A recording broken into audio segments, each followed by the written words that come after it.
Una mañana de otoño se hizo a la mar, con 10 marinos a bordo y el capitán, a la pesca del bonito y el bacalao, que y el plato favorito que hay en Bilbao. Navegando noche y día hasta arribar, frente a las costas lejanas del Canadá,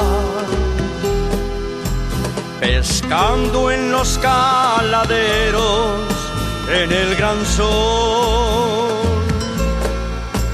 Qué duro que el trabajo del pescador,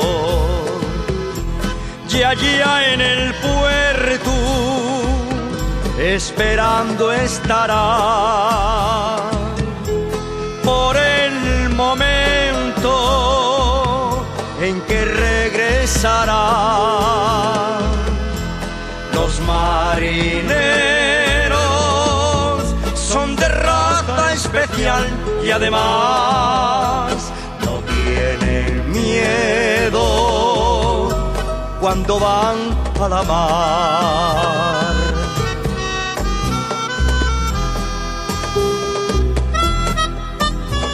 Después de 2 largos meses de faenar, tornaban por fin al puerto, al dulce hogar, y un temporal de repente les sorprendió. San Pedro, que y el patrón les protegió, y allá en el puerto aguardando estará. No saben cierto cuándo regresará. Los marineros son de raza especial y además no tienen miedo cuando van a la mar. Y allá en el puerto aguardando estará.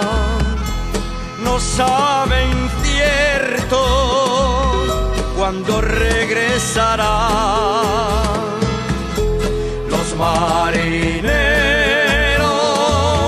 son de raza especial y además no tienen miedo cuando van a la mar.